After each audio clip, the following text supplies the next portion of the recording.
நான் big pass பற்றி review பண்ணி ரொம்ப நாள் ஆச்சுன்னே சொல்லலாம். பிகாஸ் எந்த ஒரு கண்டென்ட்டுமே இன்ட்ரெஸ்ட்டாக இல்லவே இல்லை. அது ரிவ்யூ பண்ணுற அளவுக்கு எனக்குமே ரிவ்யூ பண்ணுற இன்ட்ரெஸ்ட் போயிடுச்சுன்னே சொல்லலாம். இந்த வீக் வந்து கெமி வந்து எவிக்ட் ஆனாங்க. எவிக்ஷனுக்கு வந்து இந்த தடவை வந்து டிஃப்ரெண்ட்டாக வச்சாங்க. 2 பேர் வந்து ஃபைனலில் போய் நின்னாங்க. கெமி ஆர் பிரஜின் 2 பேத்துக்கு வந்து 2 கார் உள்ள வரும். அந்த காரில் ஏறி வெளியே போகணும். யார் திரும்ப உள்ள வராங்களோ அவங்க வந்து கண்டினியூ பண்ணுவாங்க. இன்னொருத்தவங்க எவிக்ட் ஆயிடுவாங்க அப்படின்ற ப்ராசஸ் போச்சு. ஆக்சுவலி சாண்ட்ராவும் பிரஜின் எதுக்கு வந்திருக்காங்க, உள்ளே வரும்போது என்ன சொன்னாங்க, நாங்கள் தனித்தனியாக இண்டிவிஜுவல் கேம் விளையாடுவோம் அப்படி சொல்லிட்டு வந்தாங்க. 2 பேரும் அப்பெல்லாம் ஒன்றும் அப்படின்னு தான் நான் சொல்லுவேன். 2 பேர் எதுக்கு உள்ளே வந்தாங்கன்னே சத்தியமாக தெரில. 2 பேரும் அப்படியே மாசாக பேசிட்டு உள்ளே வந்தாங்க. கடைசியில் அந்த புஷ்வானை கூட கொஞ்சம் புஷ்ஷுன்னு ஆகுங்க. இவங்க அது கூட ஆகலாம், இப்படி ஆகிட்டாங்கன்னே நான் சொல்லுவேன்.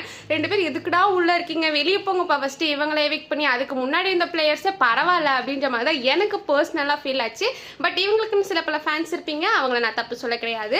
அதுக்கப்புறம் இவ பிரஜின் வந்து காரில் ஏறி வெளியே போகும்போது போகாத நானும் வரனால தான் விட்டு எல்லாரும் வெளியே போகணும் அப்படி தான் நான் சொல்லுவேன். நீங்களும் போனீங்கன்னா நீங்களும் எவிக்ட் ஆகி அப்படியே ஒன்னாவே போங்க. நான் ஸ்டார்டிங்கே இந்த பற்றி வீடியோ போடும்போது சில பேர் 2 பேர் ஒன்றா எவிக்ட் ஆகாமல் இருந்தால் சரின்னு சொல்லிட்டு அப்படி தான் இருக்குது. ஆக்சுவலி இவங்களோட ப்ளே வந்து சத்தியமாக ஒஸ்ட்டாக இருக்குது, பார்க்க நல்லா இல்லையே சொல்லலாம். 2 பேர்த்தோட இண்டிவிஜுவலிட்டி என்னன்னு சொல்லிட்டு இவ்வளோ நாளுமே தெரியவே இல்லை ஒரு ஆடியன்ஸாக எங்களுக்கு. இதுக்கும் நாங்களாம் லைவ் பார்க்குறவங்க அந்த லைவ்ல ஒன்றுமே கிடையவே கிடையாது. வீக் ஃபுல்லாக நாளாக பெரிய ரவுடி அப்படின்ற மாதிரி இருக்காங்க இந்த வைல்ட் கார்டு 3 பேரும். வீக்கெண்டில் வந்து எதுவும் முக்கியமாக சாண்ட்ரா வந்துட்டு விஜய் சேதுபதி சார் முன்னாடி எனக்கு ஒன்றுமே தெரியாது அப்படின்னு சொல்லிட்டு எல்லா வீக்கெண்டும் அழுது ஒரு ஆக்டிங்கை மட்டும் போட்டுறாங்க.